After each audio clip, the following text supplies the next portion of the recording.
이 시간 하나님의 말씀을 보겠습니다. 신약 성경입니다. 노마서 말씀입니다. 노마서입니다. 249면에가 있습니다. 249면 노마서 8장입니다.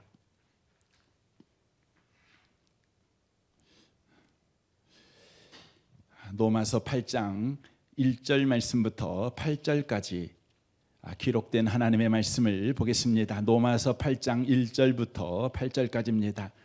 같은 목소리로 말씀을 읽으실 때 하나님의 복된 음성을 듣는 시간 되시기를 바랍니다. 읽겠습니다. 그러므로 이제 그리스도 예수 안에 있는 자에게는 결코 정죄함이 없나니 이는 그리스도 예수 안에 있는 생명의 성령의 법이 죄와 사망의 법에서 너를 해방하였음이라. 율법이 육신으로 말미암아 연약하여 할 수 없는 그것을 하나님은 하시나니 곧 죄로 말미암아 자기 아들을 죄 있는 육신의 모양으로 육신의 죄를 정하사 육신을 따르지 않고 그 영을 따라 행하는 우리에게 율법의 요구가 이루어지게 하려 하심이니라.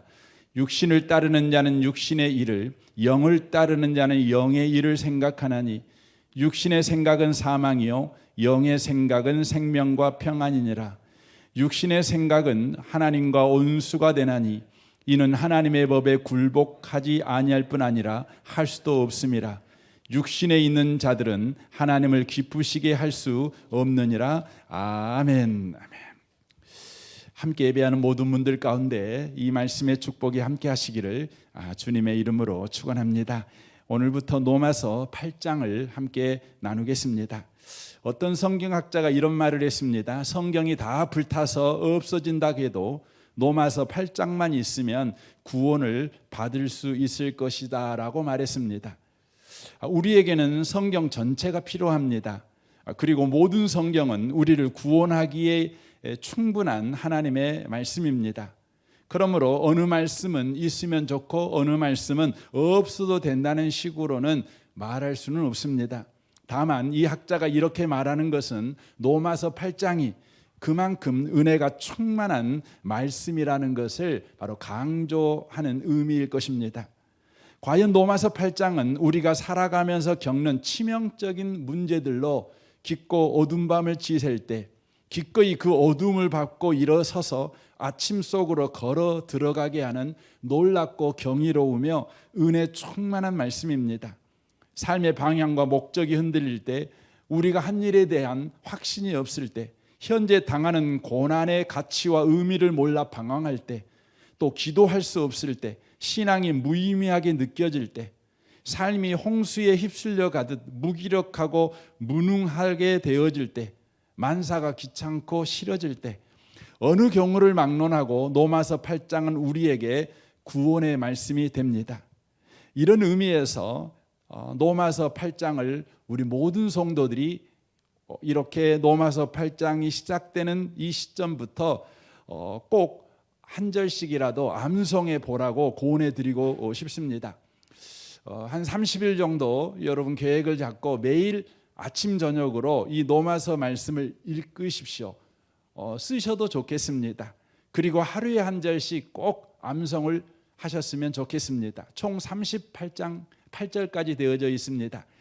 여러분을 격려한다는 의미로 3월 21일 주일까지 암송하신 분들에게는 아주 조그만한 선물이라도 좀 드려볼까 생각 중에 있습니다. 암송한다는 것은 저와 여러분이 인생을 살아갈 때 엄청난 바로 무기를 소유하는 것과 똑같습니다. 그래서 잠언 6장 21절에 이렇게 말합니다. 그것을 항상 내 마음에 새기며 내 목에 매라. 그것이 다 네가 다닐 때에 너를 인도하며 네가 잘 때에 너를 보호하며 네가 깰 때에 너와 더불어 말하리니 대저 명령은 등불이요 법은 빛이요 훈계의 책망은 곧 생명의 길이라 라고 말씀하고 있습니다. 이제 노마서 8장을 시작하겠습니다. 1절입니다. 그러므로 이제 그리스도 예수 안에 있는 자에게는 결코 정죄함이 없나니로 말씀이 시작됩니다. 그러므로로 시작되는 걸 우리가 볼 수가 있습니다. 그러므로는 앞에 사건이 만들어낸 결과입니다. 앞에 무슨 일이 있었습니까? 로마서 7장 22절을 보겠습니다. 내 속 사람으로는 하나님의 법을 즐거워하되 내 지체 속에서 한 다른 법이 내 마음의 법과 싸워 내 지체 속에 있는 죄의 법으로 나를 사로잡는 것을 보는도다.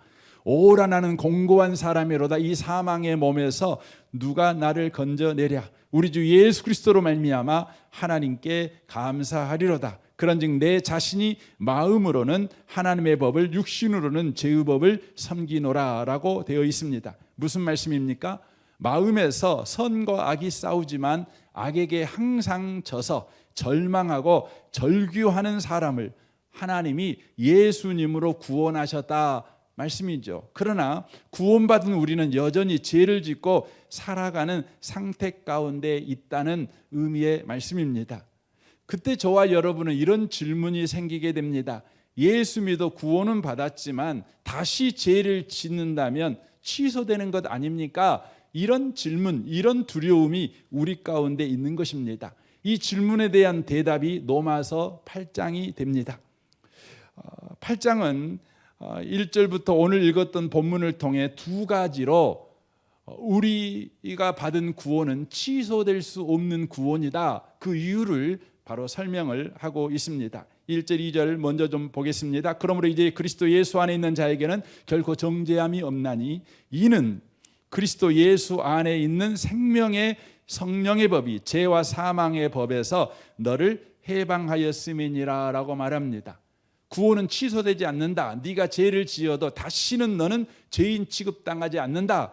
그 이유가 있다. 그 이유는 그리스도 예수 안에 있는 생명의 성령의 법이 죄와 사망의 법에서 너를 해방해 버렸기 때문이다 라고 그 첫 번째 이유를 말해주고 있습니다. 바울은 바로 앞에서 로마서 7장 24절이죠. 이 사망의 몸에서 누가 나를 건져내라라고 절규했습니다. 이 절규의 대답이 그리스도 예수 안에 있는 생명의 성령의 법이 죄와 사망의 법에서 너를 해방하였음이니다로 대답합니다. 여러분, 생명의 성령의 법, 이 말은 성령이 생명의 법으로라는 의미입니다.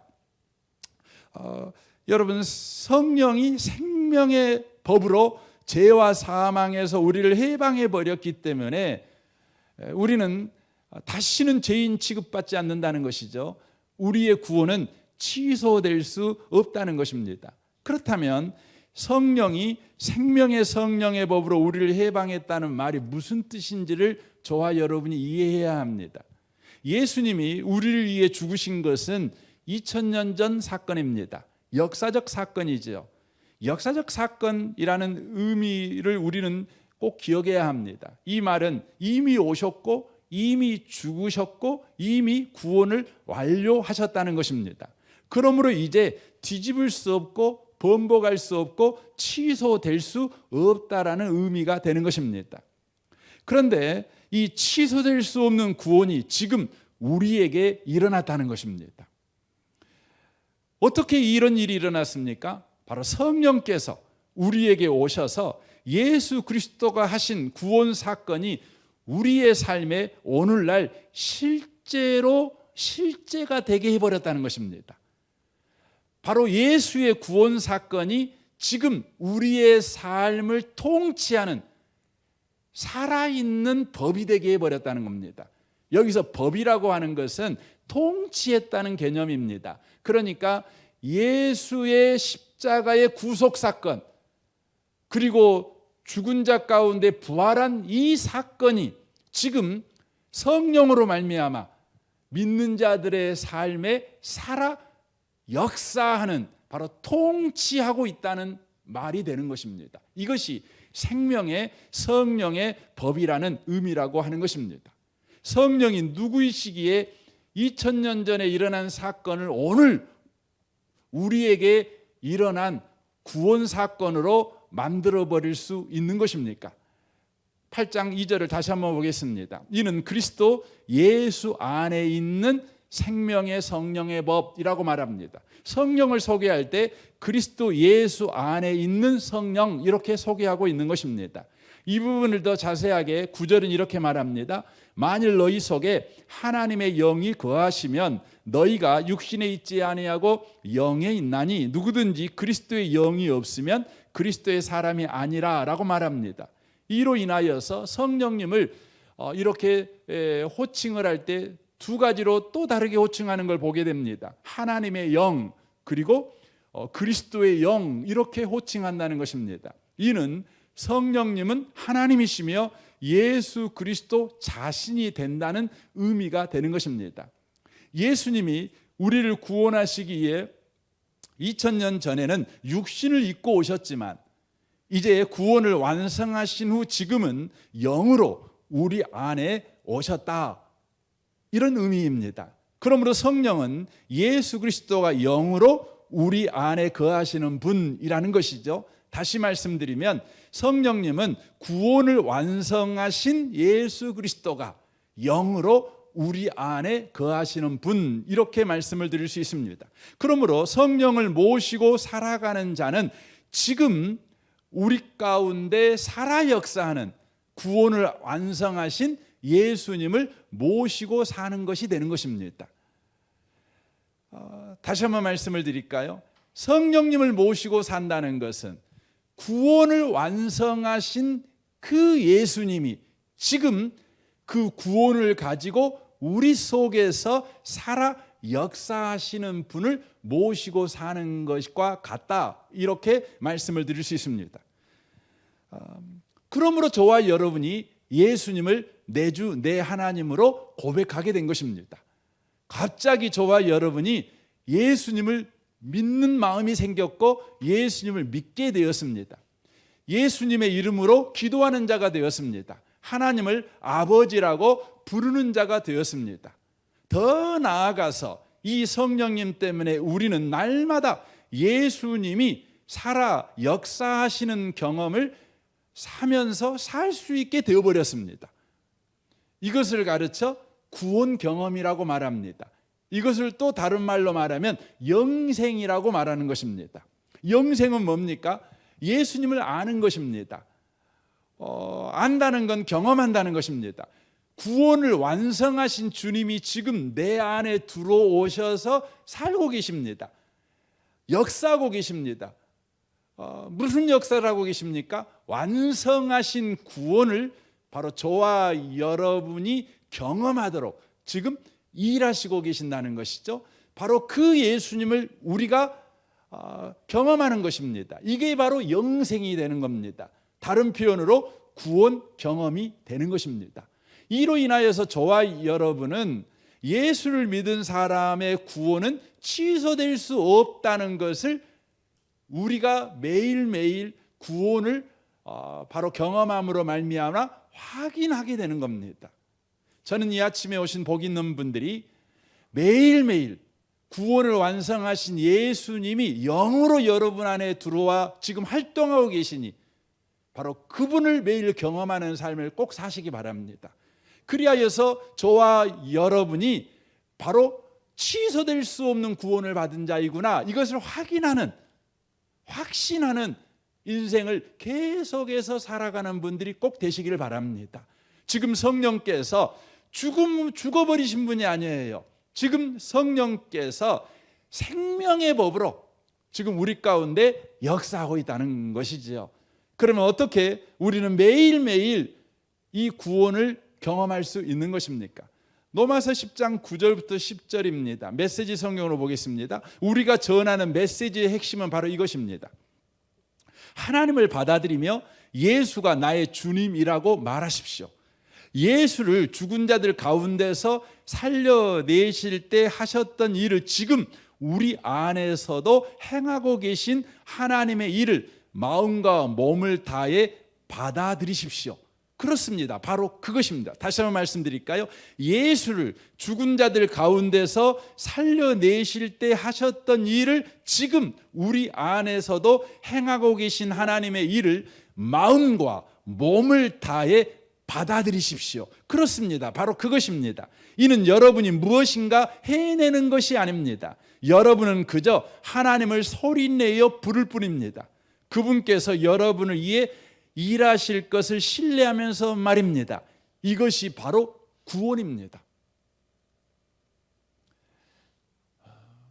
우리는 취소될 수 없는 구원을 받았습니다.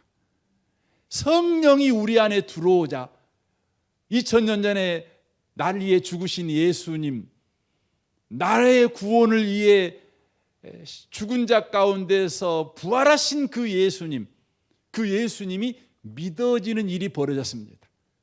그뿐만 아니라 지금 그 예수님이 우리 안에 영으로 살아계시니 바로 예수님을 죽은 자 가운데서 살리신 그 일을 하고 계시는 그 하나님이 지금 우리 가운데 일하고 계신다는 걸 저와 여러분이 믿고 주여 하고 부르면, 나를 구원해 주세요 하고 부르면 주님이 나의 구원자십니다, 이렇게 믿고 구하면 우리는 오늘 구원 경험을 할 수 있다는 것입니다. 여러분의 삶에 이 은혜가 있으시길 바랍니다. 그래서 여러분의 구원이 뒤집어질 수 없다는 것을 확인하면서 담대하게 인생을 살아내는 모든 분들이 다 되시기를 바랍니다. 두 번째, 우리 구원이 취소될 수 없는 이유를 3절부터 이야기합니다. 보십시오. 율법이 육신으로 말미암아 연약하여 할 수 없는 그것을 하나님은 하시나니 곧 죄로 말미암아 자기 아들을 죄 있는 육신의 모양으로 보내어 육신의 죄를 정하사 육신을 따르지 않고 그 영을 따라 행하는 우리에게 율법의 요구가 이루어지게 하려 하심이라라고 말씀합니다. 무엇을 말씀합니까? 성령께서 우리 가운데 일하셔서 우리로 하여금 율법의 요구가 이루어지게 하기 때문에 우리의 구원이 취소될 수 없다는 것을 우리가 알게 된다는 겁니다. 이게 무슨 의미의 말입니까? 여기에 율법의 요구를 성령께서 이루어버린다, 이렇게 말씀합니다. 이 율법의 요구를 이룬다는 말이 무슨 말입니까? 바로 하나님이 우리에게 율법을 주신 목적을 이루어버린다는 것입니다. 성령께서. 여러분, 하나님이 우리에게 율법을 주신 목적은 무엇일까요? 사람들은 하나님이 우리에게 율법을 주신 목적을 오해합니다. 그래서 율법을 통해서 순종하여 구원을 받으라고 주셨다라고 생각을 했습니다. 하지만 하나님이 우리에게 율법을 주신 것은 그런 의도가 아닙니다. 출애굽기 19장 3절입니다. 모세가 하나님 앞에 올라가니 여호와께서 산에서 그를 불러 말씀하시되 너는 이같이 야곱의 집에 말하고 이스라엘 자손에게 말하라. 내가 애굽 사람에게 이렇게 행하였음과 내가 어떻게 독수리 날개로 너희를 업어 내게로 인도하였음을 너희가 보았느니라. 세계가 다 내게 속하였나니 너희가 내 말을 잘 듣고 내 언약을 지키면 너희는 모든 민족 중에서 내 소유가 되겠고 너희가 내게 대하여 제사장 나라가 되며 거룩한 백성이 되리라. 너는 이 말을 이스라엘 자손에게 전할지니라 라고 말씀합니다. 이 말은 이런 의미입니다. 우리의 구원은 하나님의 희생과 헌신과 인도함으로 이미 완료되었다. 그러므로 이제 이미 구원을 받은 자로서 우리에게 주어진 삶을 구원받은 자답게 이렇게 살아보라고 기회로 율법을 주셨다, 이런 의미의 말입니다. 부모에게는 바람이 있지요. 부모는 자녀들에게 꿈을 가지게 됩니다. 이것은 부모된 자의 권리이며 영광이죠. 부모는 자녀들이 훌륭해지기를 원합니다. 명예를 알고 품위 있는 인생을 살기를 원합니다. 이런 부모의 꿈은 자녀에게 복이죠. 부모의 꿈은 자식에게 기회입니다. 그러므로 부모는 아이들을 학교에 보내는 것입니다. 학교에 아이들을 보내는 것은 부모가 자녀에게 주는 최고의 기회입니다. 부모들은 못 입고 못 입어도 기필코 아이들을 학교에 보내는 것입니다. 그러나 자녀는 학교에 가기가 싫습니다. 그렇죠. 학교 안 가는 날이 여러분 좋은 날 아닙니까? 행복한 날 아니겠습니까? 그래도 학교를 다녀야 하는 것입니다. 율법도 마찬가지입니다. 지키기 싫습니다. 그래도 지켜야 합니다. 하나님은 우리에게 영생을 주려고 구원을 주셨습니다. 또한 율법을 지키도록 하기 위해 구원을 주신 것입니다. 율법을 지켜서 구원받으라고 율법을 주신 것이 아니라 율법을 지키라고 구원하셨다는 것입니다. 율법은 아버지 하나님이 우리에게 주시는 최고의 기회입니다. 이런 의도를 가지고 오늘 본문을 이 출애굽기 말씀을 다시 의역하면 이런 말이 됩니다. 죄로 파괴된 세상이지만 이 세상에서도 내가 사랑하는 이 세상도 내가 사랑하는 세상이기 때문에 너희가 내 말을 잘 듣고 내 언약을 지켜서 세상 중에 너희가 한 본보기가 되어라. 그리하여 너희가 제사장 나라가 되어 내 손길로서 너희가 구원받은 것 같이 모든 세계가 다 구원받게 해야 한다.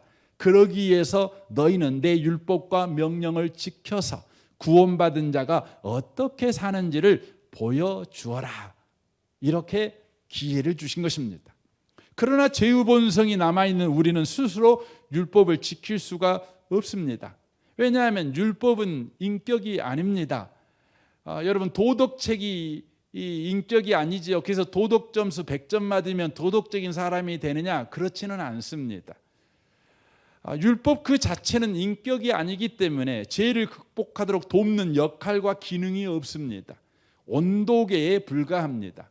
그러므로 죄인이 율법을 만나면 그 결과는 비참해집니다. 양심이 찔려서 죄인임을 고백하게 되고 절망하며 절구하게 됩니다. 로마서 7장 24절에 바울의 절규를 들어보십시오. 오라 나는 공고한 사람이로다. 이 사망의 몸에서 누가 나를 건져내랴. 하나님은 우리 인생을 그냥 그대로 내버려 두지 아니하시고 해결책을 우리에게 주셨습니다. 그 해결책은 십자가에서 우리의 죄의 문제를 해결하신 예수 그리스도가 영으로 우리 가운데 오시는 것입니다.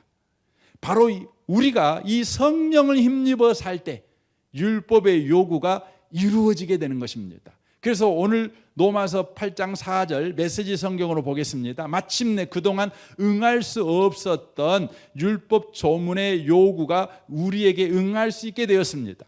이는 우리가 한층 더 노력해서가 아니라 오직 성령께서 우리 안에서 행하고 계신 일을 우리가 받아들임으로써 그렇게 된 것입니다 라고 말합니다. 그러므로 사도행전 1장 8절이 나오는 것입니다. 오직 성령이 너에게 임하시면 너희가 권능을 받고 예루살렘과 온 유대와 사마리아와 땅끝까지 이르러 내 증인이 되리라. 바로 출애굽기서에서 말씀하신 율법을 주신 의도, 목적이 바로 성령이 오심으로 이루어지게 된다고 하는 것입니다. 그러므로 저와 여러분은 구원받은 자로서 이제 성령이 우리 안에 오셔서 율법의 요구를 응하는 일이 벌어지게끔 하게 어떻게 하냐면 성령을 받아들이고 성령을 따라 살아가는 자가 돼야 되는 것입니다. 그래서 5절에 그렇게 말씀하고 있는 것이죠. 육신을 따르는 자는 육신의 일을, 영을 따르는 자는 영의 일을 생각하나니라고 되어 있습니다. 저와 여러분은 이제 성령이 우리 안에 계시니 성령을 따라 살아가야 됩니다. 성령을 따라 살아가게 될 때 율법의 요구에 응하는 삶, 율법이 지켜지는 삶을 저와 여러분이 살아가게 된다는 것입니다. 여러분을 축복합니다. 성령을 따라 사시는 분들이 되시길 바랍니다. 그렇다면 성령을 따라 산다는 말이 뭔 말입니까? 굉장히 어렵습니다. 그래서 여기 5절에 성령을 따라 산다는 말을 이렇게 표현합니다. 육신을 따르는 자는 육신의 일을, 영을 따르는 자는 영의 일을 생각하나니, 이렇게 되어 있습니다. 생각한다는 것입니다. 생각한다는 것입니다. 그러니까 그 실제적인 방법, 성령을 따라 살아가는 실제적인 방법이 뭐냐면 성령을 생각하며 사는 것입니다. 성령을 생각하며 사는 것입니다. 여기에 육신이 나오고 영이 나오는 것이죠. 여러분, 여기서 말하는 육신이라는 것은 이 보이는 몸뚱아리를 말하는 것이 아닙니다. 또 영은 보이지 않는 영혼을 말하는 것이 아닙니다. 여기서 말하는 육신은 하나님 없이 사는 존재의 현실과 인생을 말하는 것입니다. 그러니까 한마디로 말하면 자기 자신을 믿고 사는 삶, 이걸 육신이라고 말합니다. 자기 자신을 믿고 사는 삶. 영은 뭐냐면 하나님과 관계 속에서 사는 존재의 현실과 인생을 말합니다. 한마디로 말하면 하나님을 믿고 사는 삶, 이걸 말하는 것이죠. 여러분, 그런 의미를 가지고 이 로마서 8장 5절, 6절을 제가 이렇게 의역을 해봤어요. 이렇게 제 방식으로 번역을 해봤습니다. 자기 자신을 믿고 사는 사람은 자기의 일을, 성령이 일한다는 걸 믿고 사는 사람은 성령의 일을 생각한다. 자기밖에 없다고 생각하는 사람은 사망이요, 성령이 함께 하시고 일한다고 생각하는 사람은 생명과 평안이다. 이렇게 의역할 수 있습니다. 그러므로 생각이 중요한 것입니다. 언제나 생명과 사망의 갈림길에는 생각이 있습니다. 생각의 차이가 생명과 사망이라는 엄청난 다른 결과를 만들어낸다는 것입니다. 생명의 길로 갈 것인가, 사망의 길로 갈 것인가. 그러므로 생각을 우리는 간단하게 취급해서는 안 됩니다. 우리에게 있어서 가장 치열한 영적 전쟁터는 생각이라는 영역입니다. 마귀가 집요하게 그리고 집중적으로 공격하는 곳이 바로 우리의 생각입니다. 왜냐하면 우리의 생각을 지배하면 마귀가 우리를 통째로 지배하는 결과가 나오기 때문에 그렇습니다. 요한복음 13장을 보시면 예수께서 십자가를 앞에 두고 최후의 만찬을 베푸십니다. 그 자리에 가룟 유다도 있었습니다. 그러나 가룟 유다는 몸은 예수님과 함께 성만찬에 있었지만 그 생각은 마귀에게 있었습니다. 2절입니다. 마귀가 벌써 시몬의 아들 가룟 유다의 마음에 예수를 팔려는 생각을 넣었더라라고 말하고 있습니다. 마귀가 가룟 유다에게 생각을 넣었습니다. 이것은 아주 무서운 일입니다. 예수께서 가룟 유다에게 마귀의 생각을 거부할 기회를 주셨습니다. 그러나 가룟 유다는 마귀의 생각을 가지고 그곳을 유유히 떠났습니다. 그리고 27절 보십시오. 사단이 그 속에 들어간지라라고 기록되어 있습니다. 처음에는 마귀가 가룟 유다에게 생각만 넣었습니다. 가룟 유다는 마귀의 생각을 거부하지 않았습니다. 그대로 두었습니다. 그리고 얼마 가지 않아 자기 생각으로 받아들였습니다. 그러자 사단은 그 생각을 통로 삼아 가룟 유다에게 들어와 가룟 유다를 사로잡아 버렸습니다. 그때부터 가룟 유다는 사단의 것이 되어버린 것입니다. 가룟 유다는 예수님과 동고동락했던 사람입니다. 재정을 맡아 봉사도 열심히 했습니다. 그러나 여기서 우리는 기억해야 합니다. 열심히 중요한 것이 아니라 생각이 중요하다는 것입니다. 가룟 유다는 3년 동안 예수를 따라다녔지만 그러나 가룟 유다는 자기 생각을 따라다닌 사람입니다. 자기의 욕망과 야망만 생각한 자였습니다. 결국 그는 사망의 길을 걸어갔고 예수를 파는 자가 되었습니다. 그래서 로마서 6장 8절은 말합니다. 육신의 생각은 사망이요 영의 생각은 생명과 평안이니라 라고 말합니다. 우리는 육신의 생각을 거부하고 영의 생각을 전투적으로 해야 합니다. 그 전투적인 구체적인 내용이 빌립보서에 기록되어 있습니다. 빌립보서 4장 6절입니다. 아무것도 염려하지 말고 다만 모든 일에 기도와 간구로 너희 구할 것을 감사함으로 하나님께 아뢰라. 그리하면 모든 지각에 뛰어난 하나님의 평강이 그리스도 예수 안에서 너희 마음과 생각을 지키시리라 라고 되어 있습니다. 이 빌립보서 4장 6절과 7절은 로마서 8장 5절과 6절과 문장 구조가 똑같습니다. 그래서 여러분 육신의 생각이 뭔지를 여기서 바로 알 수 있어요. 육신의 생각이 뭐냐? 그러면 여러분 염려입니다. 그럼 영의 생각이 뭐냐? 그러면 하나님께 기도하고 구하는 것인데 감사함으로 하나님께 구하는 것입니다. 이게 영의 생각입니다. 육신의 생각은 염려입니다. 염려가 왜 나옵니까? 자기 자신으로 가득 찬 생각을 하고 있기 때문에 그렇습니다. 그러면 염려가 생기죠. 난 무엇을 해야 하나? 난 이제 어떻게 해야 되지? 내가 가진 건 이것뿐인데 내 학력은 이 정도, 내 통장은 이 정도, 내 건강은 이 정도, 내 나이는 이 정도, 나의 성격은 이렇고 나를 돕는 사람은 이렇고 늘 자기 안에서 자기 자신으로 가득 찬 생각을 합니다. 그게 육신의 생각입니다. 그러면 반드시 염려가 그를 사로잡습니다. 그러나 감사는 하나님으로 가득 찬 생각입니다. 하나님이 지금 나와 함께 하신다. 하나님이 지금 일하신다. 하나님은 우리 안에 소원을 두고 행하신다. 하나님은 전지전능하시다. 하나님은 우리의 잘못을 가지고도 놀라운 일을 할 수 있다. 우리의 질병을 가지고도, 우리의 못남을 가지고도, 우리의 못됨을 가지고도, 우리의 가난함을 가지고도, 우리의 미련함을 가지고도, 우리의 낮은 학력을 가지고도 얼마든지 하나님은 놀라운 일을 하실 수 있다. 계속해서 하나님을 생각하는 것이죠. 그러면 어떤 일이 벌어집니까? 저와 여러분에게 바로 영의 생각, 감사가 넘치게 됩니다. 감사가 나오게 됩니다. 우리는 하나님을 생각해야 합니다. 언제까지 하나님을 생각해야 됩니까? 대부분 그리스도인들은 하나님을 생각합니다. 하지만 하나님을 생각하면서 염려도 함께 있습니다.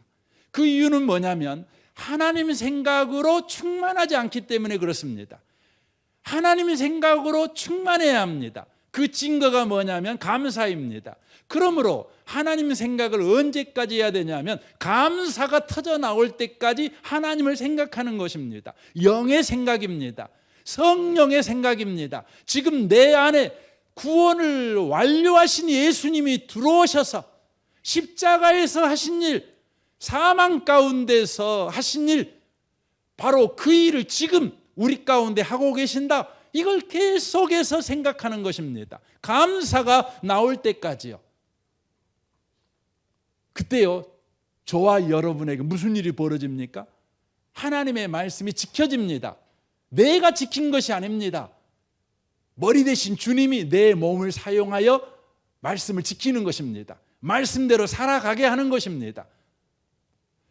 포도나무에 가지가 붙어 있으면 포도나무 가지에서 열매가 맺듯이, 바로 나무의 열매를 맺듯이 예수가, 성령께서 바로 우리 안에 말씀의 열매를 맺게 해버리신다는 것입니다. 그러므로 사랑하는 성도 여러분, 하나님을 생각하십시오. 하나님을 생각하십시오. 시편 50편 22절 이렇게 말합니다. 하나님을 잊어버린 너희여, 이제 이를 생각하라. 그렇지 아니하면 내가 너희를 찢으리니 건질 자가 없으리라. 감사로 제사를 드리는 자가 나를 영화롭게 하나니 그의 행위를 옳게 하는 자에게 내가 하나님의 구원을 보이리라 라고 말씀합니다.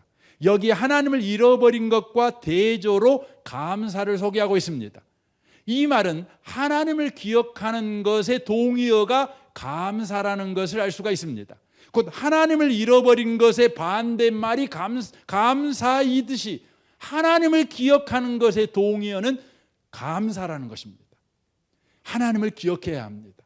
감사할 때까지, 감사가 터져나올 때까지, 모든 염려가 쫓겨나가고 내 마음에 감사가 정복될 때까지 계속해서 하나님을 생각하는 것입니다. 지금 일하고 계신, 성령으로 내 안에서 일하고 계신 그 주님을 생각하는 것입니다. 14절은 이렇게 말합니다. 감사로 하나님께 제사를 드리며 지존하신 이에게 내 소원을 갚으며 환난 날에 나를 부르라. 내가 너를 건드리니 네가 나를 영화롭게 하리로라라고 말씀합니다. 감사로 부르짖는 자들 하나님의 환난 가운데서 건져내시겠다, 이렇게 말씀하고 있는 것입니다. 영의 생각인 감사를 하게 될 때 우리의 가운데 평화가 임합니다. 평화는 전쟁에서 이겼을 때 오는 것입니다. 이기는 자가 된다는 것입니다. 감사의 무기를 들으셔야 합니다. 그때 저와 여러분이 이기는 자가 됩니다. 하나님을 생각할 때 감사의 무기가 저와 여러분에게 날카롭고 예리하여 있다는 것입니다. 감사할 때까지 하나님을 생각하십시오. 그래서 골로새서 3장 15절은 우리에게 이렇게 말합니다. 그리스도의 평강이 너희 마음을 주장하게 하라.